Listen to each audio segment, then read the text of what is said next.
trazer novas histórias, profissionais, seres humanos que dedicam uma vida profissional na construção das suas carreiras e fazer tudo isso num formato de bate-papo leve, descontraído, como tem que ser as conversas, né?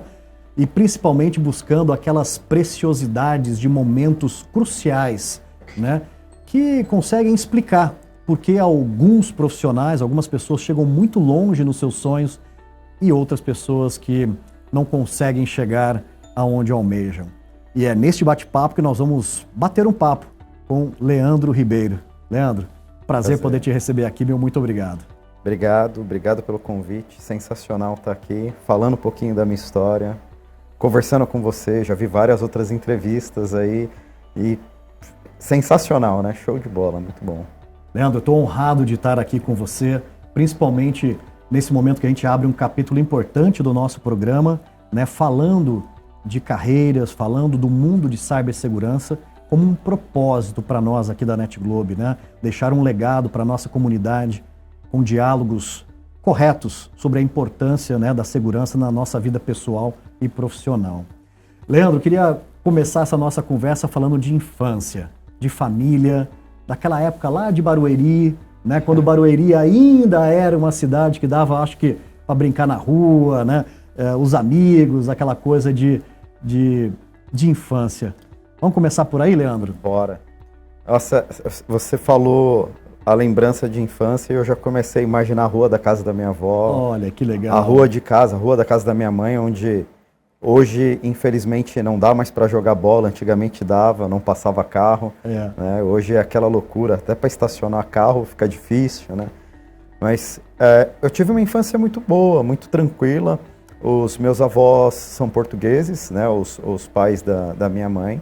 Na realidade, infelizmente, eles já se foram, deixam saudades, mas é um momento muito bom. E eu me lembro de, nos finais de semana, a família da minha mãe, ela tem 2 irmãos, uma mulher e um homem. Nós íamos para a casa da minha avó e a gente aproveitava ali aquele momento, né, de ficar em família, de conversar, assistir Silvio Santos. Silvio Santos. Todo mundo, né, na sala. Todo mundo na sala para ver o Silvio Santos. Depois os Trapalhões, né? Aquele momento bacana que a gente dava uma risada no final de semana. E aí depois o Fantástico para acabar o domingo. É verdade. Lembrando, né, Leandro, que os Trapalhões era no final da tarde antes do jornal, né? Que os nossos pais queriam. Era uma festa, né? Momento legal. Muito bom, né? E ali a gente já foi aprendendo muita coisa, né? A família, o meu pai, a minha mãe, os nossos exemplos de vida, né? Eu digo sempre para todo mundo, para quem eu posso conversar, que o meu pai é realmente o meu espelho. Dá até uma certa emoção, né? Que bonito isso. Que realmente ele é uma pessoa que fez de tudo por nós, né? Deu estudo, auxiliou, indicou, falou que era correto, o que não era, conseguiu fazer toda aquela movimentação para a gente entender quais são os próximos passos da vida, porque quando a gente é jovem, a gente ainda está ali buscando formas de se desenvolver, né? Mas foi muito bacana esse momento, com certeza deixa muitas saudades ali, né? Os avós, a família, aquele tempo gostoso, né? Os tios, verdade. Os primos, né? E bonito você trazer isso, né, Leandro, e se emocionar ao lembrar desse grande herói que é o seu pai para você, é que a gente só consegue entender isso depois que a gente amadurece, ou a gente é pai, ou esposo, né, marido, ou a gente vê o outro lado, o quanto que é custoso você criar uma família, dar educação, mas principalmente o máximo possível de conforto, né, que era cabível naquela condição. Muito bonito isso. Parabéns você trazer isso de uma forma tão bonita. Leandro, infância, base familiar, né, aqueles hard skills sendo construídos, e aí chega o momento da juventude. Juventude, a gente sabe que é um momento crítico para todo jovem, né? Independente de onde. E como que foi isso, né? Primeiro trabalho, primeiras experiências, como que foi essa juventude? É bem interessante, é engraçado que o primeiro trabalho ele meio que já começou a se relacionar com tecnologia. É mesmo? Mesmo com o sonho de criança sendo outro, né? O sonho de criança a gente tem vários sonhos, né? Sonhei ser soldado, sonhei ser advogado e nunca tinha pensado na tecnologia. A tecnologia naquela época, eu tô com 41 anos hoje, né? Tecnologia naquela época já se falava, ter um computador era muito difícil, mas já se falava. E as coisas elas foram se desenhando meio com um conjunto em família, né? Por quê? Porque a minha mãe também, que é uma pessoa que sempre trouxe uma base muito forte pra gente, com um relacionamento que ela tinha na época ali com os amigos dela de infância também, existia uma pessoa que morava na rua da casa da minha avó que já trabalhava com tecnologia.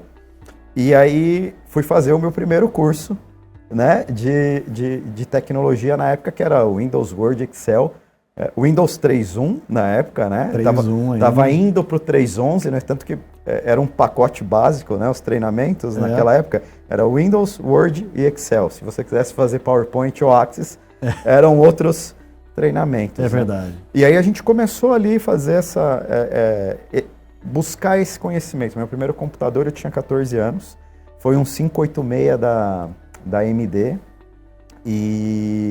que era o concorrente do Pentium 100. Na época tinha que ter... o meu computador não tinha o kit multimídia, depois precisou comprar o kit multimídia para ter CD e etc. Depois o Windows 95 e assim vai, né? Foi revolucionando, né? Foi revolucionando. Foi uma Creative Labs? Uma Creative Labs. Nossa, Sound Blaster. Sound Blaster, né? CD-ROM, placa, né? Tinha até as caixinhas de som, lembra? As caixinhas de som. Que era um diferencial enorme, as caixinhas de som na época, né? Exatamente. Nossa, que momento bom, né? Vinha o CD do Windows, dentro do CD do Windows tinha a música do Weezer, né? Que era o único videoclipe que tinha ali na época dentro do CD, né? É verdade. Foi bem interessante. E aí eu comecei a trabalhar com 14 anos, meu primeiro emprego oficial, né? Ali eu ajudei minha mãe um tempo também, ela tinha uma loja de doces, eu ajudei ela ali um tempo, mas não é um emprego oficial com a mãe, né? Com a mãe Mas pelo menos dava para pegar já algumas coisas, começar a fazer uma formação ali, né? Era papelaria com lojas de doces, salgadinhos, chup-chup, né? Aquelas coisinhas. E aí meu primeiro emprego com 14 anos foi numa eletrônica. Eu fui ser estoquista de componentes eletrônicos. E ali a cabeça já estava inquieta, dos 14 anos, a juventude, já mexia com o computador, já sabia trabalhar com Excel. A parte do estoque eu comecei a fazer alguma coisa no Excel. Quando eu cheguei lá era planilha, né? Tinha o nome do circuito integrado, mas o local onde eu era armazenado, tinha uma prateleira com as caixinhas numeradas, né? Perfeito. Aí eu falei, opa, vamos tirar do papel, vamos colocar no Excel, né? Vamos começar a mudar. E aí o dono, o Ivan, que inclusive ele tem essa eletrônica até hoje, a eletrônica tem 41 anos, ele vira e mexe, a gente ainda se conversa. Puxa, que legal. Outro dia tive a oportunidade de falar para ele, poxa, Ivan, obrigado, porque lá atrás, né, eu aprendi muito com você, eu tinha 14 anos, e aprendi muito com você. E obrigado porque foi você que abriu o espaço para eu começar a mexer com tecnologia. Sensacional. Por que ele, né? Porque naquela época começaram a fazer a implantação do sistema ali na eletrônica, na Centerfield, né? E a pessoa que mexia com tecnologia ficava sentada do meu lado, que era o único computador que tinha na empresa. E eu ficava de olho, o que ele está fazendo, né? Deixa eu aprender, né? Como é que ele faz isso? Não era nem o Windows ainda na época, era a rede, ele estava começando a montar a rede no network, né? Tipo, estava começando... Era Novell, né? Era Novell. Novell, estava começando a montar. E aí eu ficava de olho. Nossa, que legal, isso eu não aprendi ainda, vou aprender. E anotava no papel e deixava ali. Anos depois, já com 17 anos, eu sou de agosto, então quem faz aniversário em agosto ou entra com a idade mais tarde, né? Ou adianta. No meu caso eu adiantei, então eu fui para a faculdade com 17 anos, fui fazer ciências da computação e já tinha uma boa base, né? De tecnologia, já sabia mexer com redes, já estava ali naquele momento. E fui me apaixonando por computação mesmo no geral, né? E com 17 anos e meio, levei uma surpresa para o meu pai lá. Falei, pai, estou saindo da Centerfield e vou abrir uma empresa. Ele, filho, você não pode abrir uma empresa, você tem 17 anos. Pois é, essa conversa é para eu fazer a minha emancipação. Ele, não, filho, você sabe o que acontece, né? Fazer a emancipação, você vai perder isso. O plano de saúde, poxa, é muita coisa, né? Não pode... calma, não é assim, vamos conversar. Falei, não, pai, eu quero abrir uma empresa. Abri uma empresa de tecnologia junto com 2 amigos e a gente foi se aventurar. A empresa, ela fazia manutenção de computadores, que na época era ainda um momento bacana, né? Tinha que ir na Santa Efigênia, comprava, trocava, montava os PCs. A Dell ainda não estava tão presente, né? As empresas não estavam tão presentes. E a gente fazia manutenção de equipamentos, fazia rede, clipava cabo e dava aula de informática. Olha que legal. Então a gente dava aulas de Windows, Word, Excel e a gente conseguiu ali trabalhar muito bem dos 17 anos até os 21 anos com tecnologia, sendo empresário ali. Só que naquela idade a gente não tem uma maturidade, né? Então o ego muitas vezes sobressai, as brigas começaram entre os amigos de infância, né? Eles eram meus amigos de infância. Algumas coisas a gente não entendia. Um queria um negócio indo para um lado, o outro queria um negócio para o outro e a gente acabou parando por ali. Vamos fechar aqui, vamos seguir outros caminhos, né? Então, desde os 14 anos mexendo com tecnologia, se aventurando. Né? É verdade. E você experimentando, né, a vida como ela é no mundo de negócios muito cedo. Aos 18, 19, 20 anos você viu o quanto que é realmente difícil, né, tocar um negócio. E aí é o momento de seguir a carreira, o momento de você levantar a cabeça e seguir a jornada. Como que foi? Formado, né?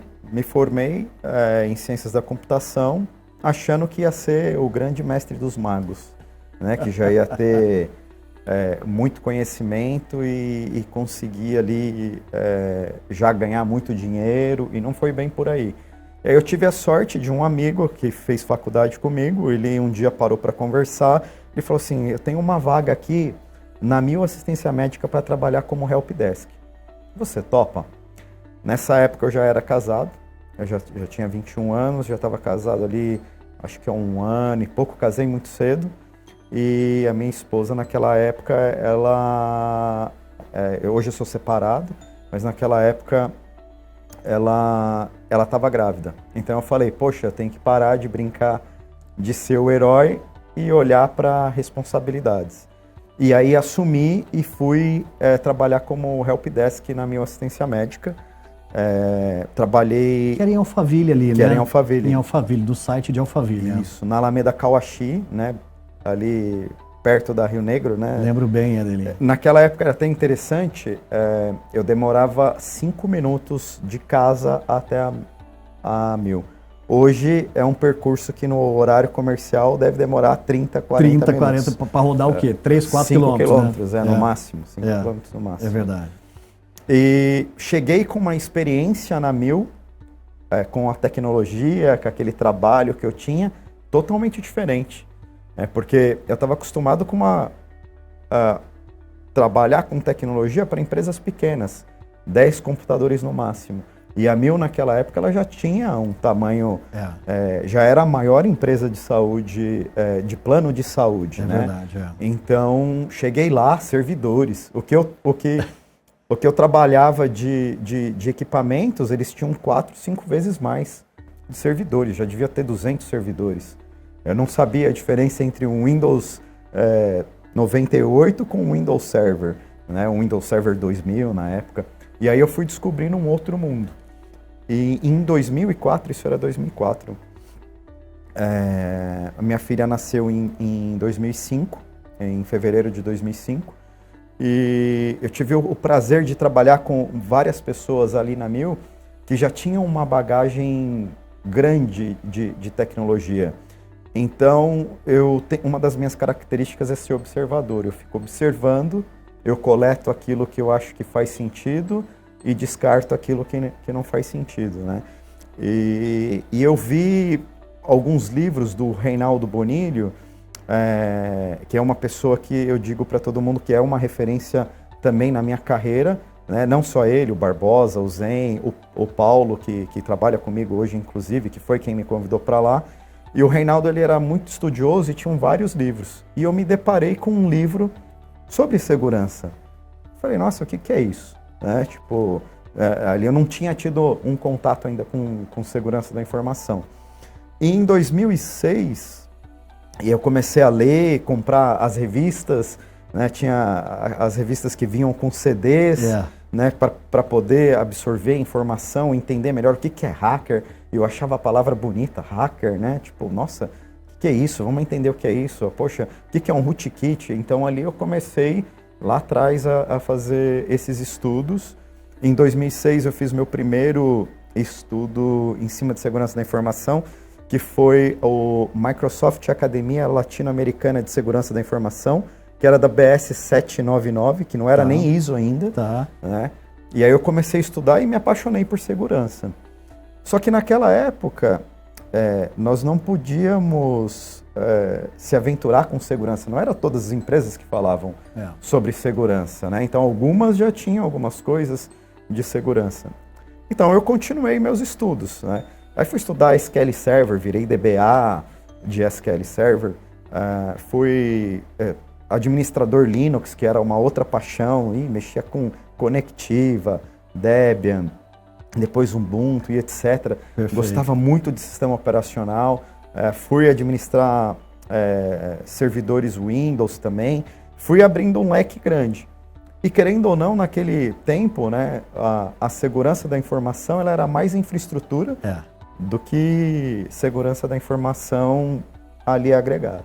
Quando começou a surgir segurança da informação, era políticas, processos e normas para fazer o trabalho, né? E aí eu fui aprendendo ali, a gente ainda não tinha uma área, e aí eu fui me desenvolvendo, trabalhei com WebLogic e Oracle, estudei Oracle Database, fiz um monte de coisa e fui fazendo uma formação. Desenvolvimento, que é a minha formação em ciências da computação mesmo, acabei não fazendo nada. E aí fui evoluindo ali, né? Estudando inglês, né? Que inglês sempre muito necessário para formação. É verdade. E as coisas foram surgindo. Final das contas, fiquei 16 anos na minha assistência médica. 16 anos. Uma vida profissional, Leandro. Uma vida. Que bacana. Aprendi muito, sempre com esse... acho que talvez até fominha, né? Não, preciso aprender isso, preciso aprender aquilo, preciso aprender aquilo outro. E o meu primeiro acesso mesmo à cibersegurança foi em 2013, quando a Mil havia sido vendida, na época, para a Mil Assistência Médica, para o UHG, né? United Health Group, a maior empresa de saúde dos Estados Unidos. Na realidade, no mundo, né? É a maior empresa no mundo.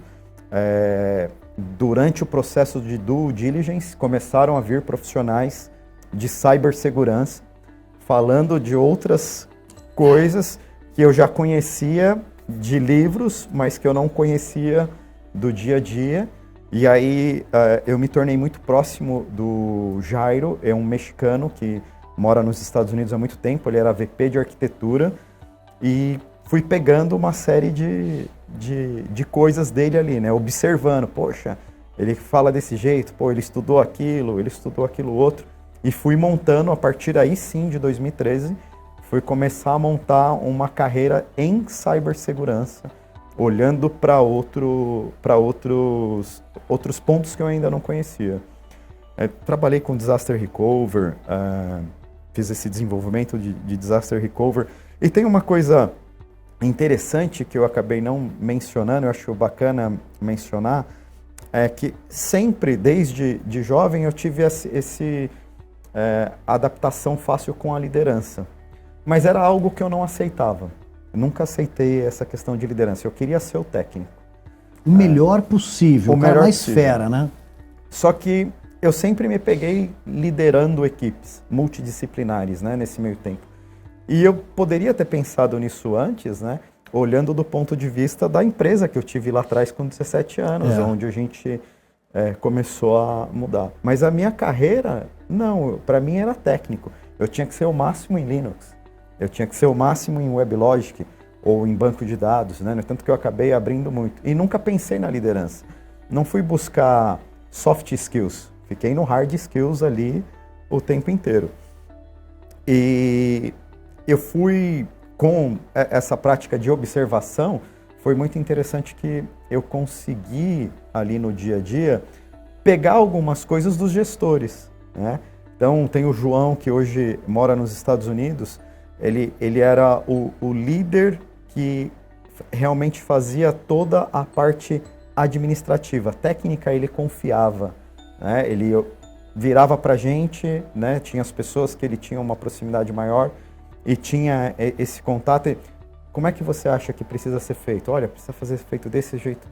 O que você acha? Ele confia em você, vai. Autonomia, né? E aí a gente foi desenvolvendo. Tive o prazer de trabalhar com várias pessoas que ajudaram a fazer esse processo de crescimento e sempre observando, sempre usando, né? Poxa, isso aqui é legal, né?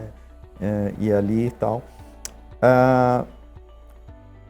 Em 2015, eu fiz a virada 100% para Cybersecurity. 2015 foi a virada 100%. Mesmo já trabalhando com instalação de antivírus, configuração de anti-spam, proxy, gestão de acesso e etc. Já fazia a segurança operacional, mas a virada para a cibersegurança foi em 2015. E em 2015 a gente começou a montar a estrutura de segurança da informação lá da Mil Assistência Médica, com esse coaching dos executivos da OHG, né? O OHG vinha com toda a estratégia de segurança e a gente juntos desenhava o melhor para o cenário da Mil Assistência Médica na época. Foi um momento muito bom, de muito aprendizado e de ver aquilo que tem de melhor fora do Brasil para o setor da saúde. Fantástico. Né? Então, foi um momento muito bacana. Nós montamos um time de 85 pessoas. Timaço. Um time gigante. Timaço. Tínhamos um orçamento fantástico também na época. Para aquela época, o setor da saúde, diria que a Mil era quem tinha a maior estrutura e os investimentos ali necessários para a época. Foi um momento que eu realmente falei assim, eu não vou querer mais nada que não seja trabalhar com cibersegurança, né? Leandro, você está trazendo uma riqueza dos detalhes aqui da sua jornada que é muito bonito, né? É importante a gente tentar extrair algumas coisas que você está trazendo, né? O cibersegurança não é algo tão recente, mas da forma que ela precisa ser é algo mais recente, né? É interessante ver jornadas de profissionais de infra, né, que estão à frente hoje das estratégias de cyber de uma forma muito bacana, né? E a pergunta que eu queria te direcionar aqui sobre essa questão é: o que você diria hoje para um profissional que quer entrar para o mundo da tecnologia, mas ele não quer programação, talvez ele não quer a parte própria de infra, talvez ele não quer a parte de dados, de IA, e ele é uma pessoa que tem uma relação com o cyber, só que ele quer entrar, né, dentro dessa jornada profissional já como uma pessoa de cyber, né? O que você recomendaria para um jovem que quer seguir uma carreira em cyber? Ótimo. Eu acho que o primeiro passo para começar a carreira de cyber é, de repente, olhar para uma ISO 27001, fazer um treinamento da ISO 27. Começa pela 27001. Começa pela 27, porque ele vai entender os conceitos da governança de segurança da informação. Por que um DR? Por que uma gestão de risco? Por que uma gestão de ameaças? Por que uma gestão de vulnerabilidade? Por que uma alta disponibilidade? E por que isso tudo se correlaciona? Por que eu tenho o tripé, né? A confidencialidade, integridade e disponibilidade? Com governança de segurança da informação, com uma disciplina como a ISO, ele vai começar a entender por que eu preciso criar as minhas barreiras de segurança. E por que eu preciso fazer gestão de risco? Porque às vezes a gente encontra alguns profissionais no mercado que eles falam assim, poxa, a empresa não investe em segurança. Será que a empresa não investe em segurança? Ou será que eu não tenho o poder persuasivo, né, o meu poder de vendas como um profissional de cibersegurança, de levar aquela informação para os meus executivos para que eles comprem do porquê eu preciso de um programa maduro de cibersegurança. Então eu preciso começar ali com o básico. Depois disso eu posso ir evoluindo, né? Então ele não vai fugir, o profissional de cibersegurança, ele não vai fugir de coisas técnicas. Então ele teria que ir para um Security Plus da CompTIA, que ali ele já começa a entender os conceitos de forma um pouco diferente. Ele vai olhar para a governança, mas ele vai começar a olhar de forma técnica. O que é um malware, o que é um ransomware, né? O que é um spyware, né? E assim por diante. Ele vai começar a entender como é que ele aplica a instalação, né, de um antivírus, de um EDR, enfim, de um XDR.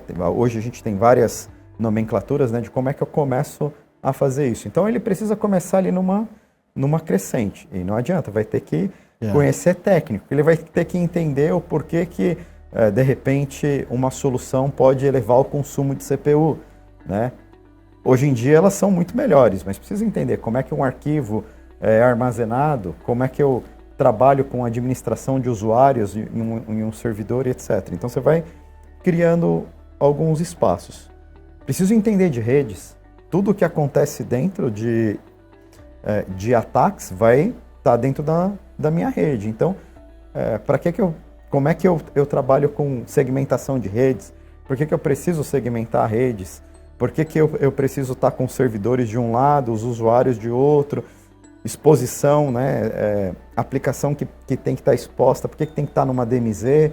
Por que um serviço de DNS? Por que um serviço de DHCP? Tem que ter isso tudo na ponta da língua. Então eu tenho que ir indo nos espaços.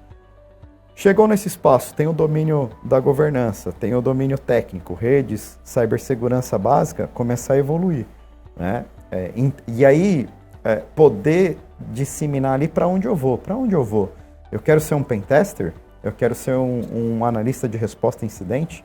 Eu quero ser um analista de threat hunting, threat intel? Né? É possível. Vai agregando os conceitos.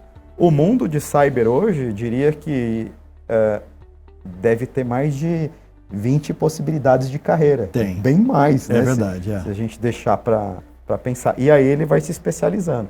Poxa, tem cursos de threat intel, tem cursos de ethical hacker, tem cursos para CISO, né? Tem várias... DPO, tem a parte... DPO, né? Tem N possibilidades depois. Leandro, eu não sei se a sua recomendação assustou quem está nos assistindo para dizer, poxa, pensei que cyber era mais leve. Não, é isso, né?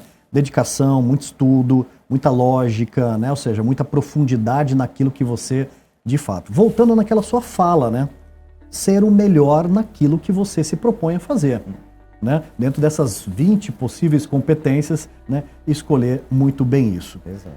Leandro, você falou em algo muito importante, né? Que é criar cultura, né? É você evoluir nessa cultura,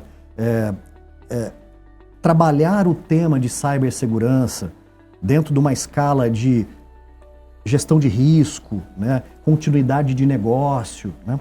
Cada dia que passa, a nossa função como líderes na área de cybersecurity é mobilizar, né, o C-Level, os acionistas ou o conselho da companhia para que o tema, né, seja de uma forma positivamente discutido, né, mas olhando o negócio, não olhando cyber por cyber e sim olhando negócio, né? Eu queria que você falasse um pouco da importância, né, do CISO assumir essa responsabilidade, esse protagonismo, né, essa persuasão que você falou, né, e emendar um pouco falando também da cultura organizacional, usuário, e depois eu emendo uma outra reflexão aqui. Ótimo.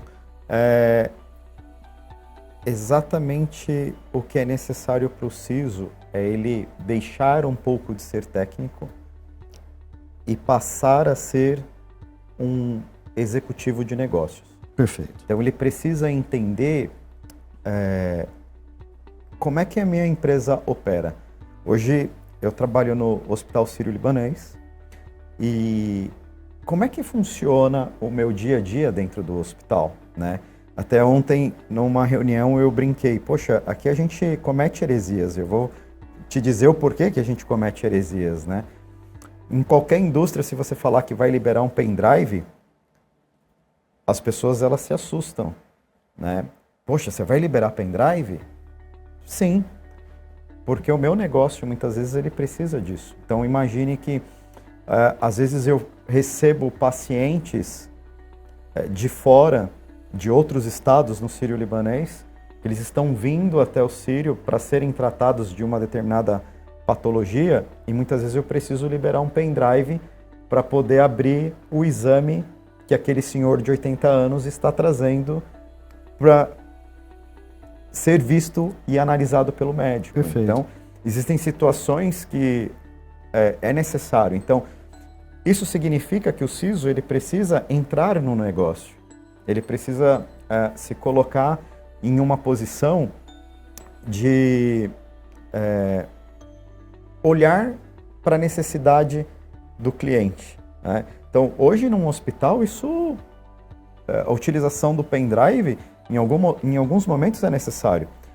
Então, ele precisa entender, poxa, se eu não atender aquele paciente de 80 anos que veio com um exame no pendrive e ele precisa ser analisado por um médico, eu posso não só interromper processos de negócio da minha instituição, mas eu posso trazer um risco à vida. Porque eu não sei qual que é a patologia que aquele senhor de 80 anos tem e o quanto a gente precisa dar um diagnóstico rápido. Então existe uma consequência em cima disso. Um outro exemplo também dentro do Sírio, nós temos a faculdade Sírio-Libanês. Então professores vão lá dar aulas. Como é que alguns professores vêm com a aula? Num pendrive. Eles ainda não pegaram aquela cultura de subir para um OneDrive, para o Google Drive, ou enfim, para alguma sandbox ali, que você possa colocar a informação para baixar e compartilhar. Então ainda existe, às vezes um palestrante, ele chega com um pendrive. Então tem alguns casos que isso é necessário. Agora, como é que o CISO ele pode ajudar? Orientando o time dele nessas especificações de negócio. A gente falou de um caso de USB, né? Mas existem outros momentos que o CISO ele precisa entrar ali, por exemplo, no lançamento de um novo site. Poxa, tem vulnerabilidades críticas, tem vulnerabilidades altas, eu não libero, mas com uma média, como é que eu posso proteger? Será que eu tenho uma solução que eu consigo criar uma contramedida aqui e proteger? Joga um AF temporário ali para ajudar enquanto a gente sobe certinho, cria a regra para ele fazer aquela proteção. Na parte de trás do servidor, será que o servidor que está armazenando essa página, ele está protegido? Está com uma solução de proteção de endpoint? Estão com as regras ali corretas? O banco de dados está protegido? O meu admin do banco de dados está protegido? Se a gente cria uma camada de proteção, nós, profissionais de cibersegurança, no final do dia, somos profissionais de tecnologia. Precisamos entender de aplicação, precisamos entender de redes, precisamos entender de equipamentos. Então, com tecnologia, fazemos a segurança. Muito bacana. Você está trazendo uma reflexão moderna, né? Ou seja, é a gente parar de ser aquela área que só fala não, não pode, não, isso é inseguro, para olhar isso com cuidado, ter a flexibilidade que cabe, principalmente entendendo as especificidades que tem o negócio, né? Ou seja, então a gente entender o que é um negócio, algo de negócio, né? Mas sempre com esse olhar de cuidar, de continuidade, bem bacana. Leandro, eu queria falar um pouquinho sobre pessoas, né? Pessoas, principalmente na importância de nós construirmos uma cultura participativa onde o tema de segurança é responsabilidade de todo mundo. Né? A minha segurança pessoal, né, no mundo digital é a minha responsabilidade. A minha segurança naquilo que eu faço no meu trabalho, eu respondo por isso também. Né? É o elo mais fraco da cadeia, a gente sabe, engenharia social está aí, né? Ou seja, o mundo né, do crime digital, ele é muito mais rápido, muito mais criativo do que a gente imagina. Eu queria que você trouxesse um pouco da importância da conscientização, né, de trabalhar a cultura de cyber na companhia como um todo e principalmente nos usuários, que são nossos grandes desafios, fortalezas ou ameaças, dependendo da ótica. Fundamental, não tem como não fazer de algumas formas. Eu acho que a primeira forma é conscientizar o próprio time de cibersegurança que as pessoas que estão ao nosso redor, elas ainda não têm uma proximidade tão grande com cibersegurança. Então, no dia a dia, eu tenho que fazer essas traduções para a área de negócio e principalmente para os executivos. Conheço alguns amigos que falam assim, poxa, o diretor não entendeu ainda que cibersegurança é necessário? Quando foi que nós tivemos uma conversa aberta com esse executivo para dizer a importância da cibersegurança? O presidente de uma empresa, ele está preocupado com o fluxo de caixa, ele está preocupado com os produtos se estão sendo bem vendidos, bem atendidos, ele está se perguntando se tem alguma outra necessidade emergencial e ele vai se preocupar com segurança porque isso pode gerar algum conflito, algum desgaste financeiro e etc. Mas no dia a dia somos nós que munimos o presidente da empresa com aquilo que a gente precisa ter a tomada de decisão. Então a gente precisa treinar o presidente, precisa treinar a secretária, né, o time do administrativo, o time financeiro, o time do RH em cima dos riscos. A recepcionista, a pessoa do primeiro impacto ali, né, que tem uma abordagem mais fácil, né, de uma engenharia social. Eu acho que precisamos mudar em alguns casos, né, aquele discurso de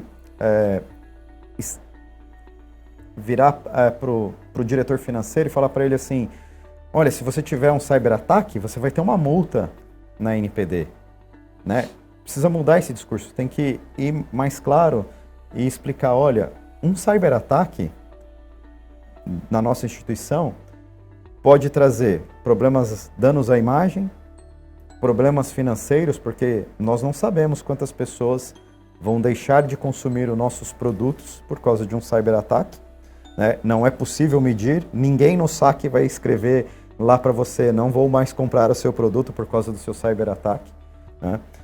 Precisamos orientá-lo, né, que o custo de um incidente ele é alto, então às vezes eu tenho um gasto com a cibersegurança ali, o orçamento de cibersegurança, mas quanto custa a empresa sem produzir? Quanto custa a empresa sem atender os clientes? Quanto custa uma multa do saque porque o sistema está fora do ar, né? O sistema da ouvidoria ali vai acabar sendo impactado, né? Então tem todo um custo por trás que muitas vezes num incidente de cibersegurança, essa conta ela não é mostrada.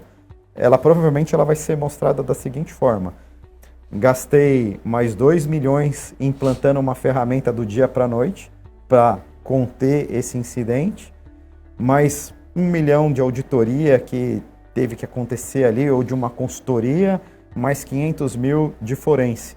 Mas e todo o resto que a gente não consegue computar? Então as conversas de conscientização, elas precisam acontecer nesse sentido. E para o nosso elo mais fraco, para o nosso dia a dia, os colaboradores que estão no saque, que estão na operação front-end, olhando para clientes, fazendo vendas, etc., é explicada a importância e aquilo que pode trazer um prejuízo. Não só para o dia a dia da companhia, mas para o dia dele pessoal. Porque hoje existem vários golpes do WhatsApp, clonagem de cartão de crédito, e-mails falsos que chegam sobre produtos e eles podem acabar caindo em phishing. Então, se a gente fizer uma conscientização 360, mostrando que isso é um bem para o colaborador no dia a dia dele e para a empresa, isso pode mudar. E aí a gente não pode esquecer do time de tecnologia, que muitas vezes tem as chaves de todas as portas. É verdade. Então, como o meu time de tecnologia, de desenvolvimento, ele precisa tomar os cuidados necessários para desenvolver, né? Ter um produto para fazer a gestão de vulnerabilidade, fazer um pentest periódico no lançamento de uma nova versão, e assim tem vários outros modelos. treinamento e conscientização pode ser mais complexo do que a gente imagina, né? Se a gente olhar de vários pontos de vista, né? Necessário e obrigatório, né? Não tem como não deixar de fazer. É verdade. E a cada dia temos que ser mais criativos para estarmos entendendo como que o lado negro da força, né? Ele tem atuado e buscado quebrar, né? Esses grandes elos aí com as pessoas. Muito legal. Sim. Leandro Ribeiro, fazer um bate-bola agora com você. O que você gosta de fazer nos tempos livres, finais de semana? Você tem algum hobby? Leitura. Leio muito, não leio mais técnico, leio vários assuntos, desde assuntos de meditação, liderança quântica, adoro essa questão quântica, espiritualidade, não sigo nenhuma religião, mas eu leio muito sobre espiritualidade, corro, tem uns dias agora ultimamente que eu não estou correndo por causa da agenda, mas procuro fazer exercícios, a meditação já comentei. Música é o tempo inteiro, se possível, quando eu não estou trabalhando, eu estou vendo uma música, vendo um vídeo. Fui músico, esqueci de... É mesmo? Olha que legal. Fui músico, dos 14 até os 23 anos, tocava em banda de rock, tive 3, 4 bandas. Qual instrumento? Guitarra, tocava guitarra, bateria e baixo. Olha só, então você é um musicista nato aí. Literalmente apaixonado por música. Escuto de tudo, só não escuto funk... Mas gosto muito de MPB, rock, heavy metal é a minha paixão. Iron Maiden. Ansioso para dezembro. Metallica, enfim. Coisas boas aí, né? Música boa, né? Ansioso para dezembro para ver o show do Iron Maiden no Brasil. Vem com o Bruce? Vem com o Bruce. Bruce Dixon. O Bruce vem agora em maio. Ele vem solo, né? Solo, e em dezembro vem o Iron Maiden. Veio um Iron original, né? Tudo bem, original, quem sabe que o Dave Mustaine já esteve lá no início, né? Não, foi no Metallica, eu acho. Eu confundi aqui. Muito legal. Leandro Ribeiro, que frase que você gosta de trazer contigo, né? Para reflexões com funcionários, no momento ali que uma pessoa te procura para um bate-papo, que frase que você carrega ou algumas frases? Acho que são algumas frases. Eu costumo sempre, principalmente para o meu time, questionar o que eles querem para daqui 3 anos. Então, eles sempre vão escutar isso. O que você quer para daqui 3 anos? Porque a gente precisa criar um roadmap nosso de carreira. Né? Precisamos ter esse desenvolvimento pessoal. A outra coisa que eu sempre falo para o meu time é: aprendam a dizer não. É super importante a gente entender os nossos limites, respeitar os nossos limites psicológicos, físicos e etc. Muitas vezes a gente está trabalhando, a gente precisa ter uma pausa, respirar para poder entender e resolver o problema de forma mais simples. Mas o que eu acho que eu venho falando muito para o meu time é fé, foco, disciplina. Sensacional. Para tudo que a gente tem na vida. Resume muito. Essas 3 palavras aí sustentam a gente de pé, né, Leandro? Leandro, e principalmente falando um pouquinho sobre agradecimento, pessoas, né? É um vídeo que vai ficar eternizado, né? Um bate-papo nosso aqui que, poxa, os seus bisnetos vão acessar isso daqui para conhecer o vô Leandro, né? Ribeiro. Quem você traria? Emocionante, esse é emocionante. Esse momento é um momento que normalmente a gente toca profundamente o nosso coração, mas é uma grande oportunidade de dizer um muito obrigado a algumas pessoas. Com certeza. Ao meu pai e minha mãe e o meu irmão, que são a base, né? Que hoje eu diria que quem é o Leandro é um pouco daquilo do meu pai, da minha mãe e do meu irmão. A minha filha, que suporta as nossas ausências. É verdade. Né? Infelizmente não são todos os dias que a gente está também num dia bom ou ruim, e aí ela tem a compreensão, né? De estar junto, de olhar e de entender que o pai está ali fazendo alguma coisa. Então ela precisa saber que ela é a força motora, né? Do nosso dia a dia. Nós como pais sabemos que os filhos movem muito a gente. Então a minha filha, a minha esposa, Mariana, também, que ela é também um alicerce, ajudando ali no dia a dia, escutando dos problemas, dando dicas, dando nos momentos tristes e nos momentos ruins ali o tempo inteiro com a gente, entendendo também os dias de mau humor e etc. Então, acho que a família é a base de tudo, né? As pessoas que confiam no nosso trabalho, né? Acho que tem que agradecer todo mundo. As pessoas que a gente deixou para trás, porque trocamos de empresa, enfim, alguma coisa nesse sentido. Os líderes do passado, o líder atual, Ailton Brandão, que acredita no meu trabalho e vem apoiando tudo que a gente vem fazendo. E, poxa, tem tanta gente para agradecer, a gente acaba não lembrando, mas com certeza acho que são essas pessoas. Tá aí. Leandro Ribeiro, que momento bacana, momento humilde, momento de reconhecer que sozinho somos muito pequenos, né, para o tamanho do propósito que Deus coloca nas nossas vidas, né, que coloca principalmente na nossa missão. Fico muito feliz de ter tido esse bate-papo, de conhecer melhor, né, a pessoa do Leandro, o profissional do Leandro, e que seja o início de uma grande jornada juntos. Muito obrigado, Leandro. Obrigado. Parabéns. Obrigado pelo convite, foi um prazer, muito bom. Uma grande honra.